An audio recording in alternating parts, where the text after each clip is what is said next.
Let me now go over another very important element of the Director application. That's the cast window. You can toggle the cast window open and closed using the cast window icon here at the top of the Director interface. You can also access the cast window by choosing from the main menu Window, Cast, or here in the Macintosh, Command 3 will toggle it open or closed. The cast window contains the cast members of your movie. You can use the cast window to create or import new cast members, to view existing cast members, and to control the properties of each cast member. So let me go over each of these aspects of the cast window in this movie. As you work in Director, you'll discover that there are two types of cast members.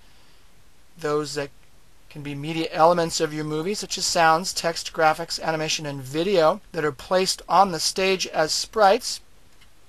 Let me go ahead and erase that VTC logo and then drag another copy onto the stage like so. I'm deleting them by just pressing the delete key.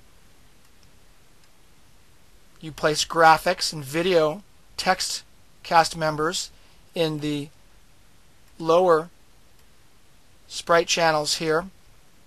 Audio cast members are dragged into one of the two audio channels here in the effects channels, and you can toggle the effects channels on or off by clicking on the Hide Show Effects Channel button here in the upper right hand corner of the score.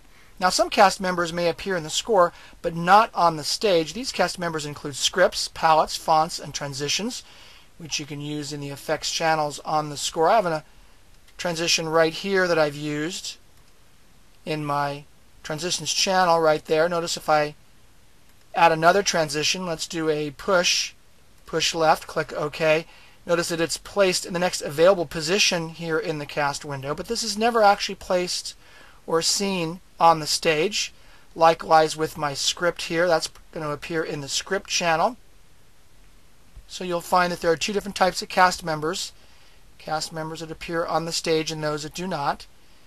In the cast window, you can create or import new cast members to appear as sprites on the stage. Notice that if I take my tool panel and draw out another shape on my stage, that cast member is immediately added to the next available position here in the cast window. If I delete this cast member, notice that its sprite down here also goes away. Likewise with this oval, it'll disappear. If I delete this graphic there, it'll also disappear. However, if I delete it here on the stage, the copy in the cast window will stay there. Now, it's important to understand that multiple sprites can be created from the same cast member. Let me demonstrate that by dragging out multiple copies of, for example, this graphic right here. Let's make this much smaller. There's a copy. And I can actually go here to the Properties Inspector and take the Sprite tab right here and change the ink to really change the appearance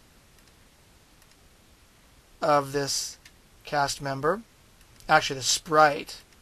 For example, there's darken. I can drag out another copy here. Let's go ahead and make this smaller.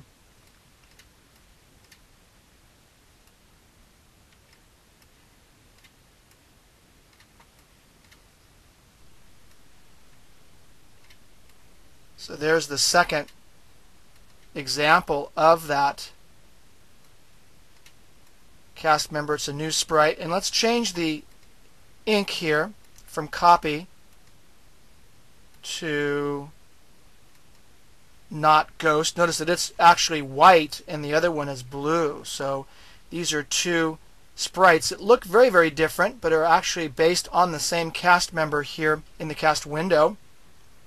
Now you can create cast members using the various tools, the paint tool, the text tool, rectangle tool. You can also import cast members. That's how I got these images in here. Do that by simply choosing File, Import, browse to the location of your cast member that you want to bring in. For example, let's bring in this QuickTime movie right there. Let's import that. And there's the movie right there.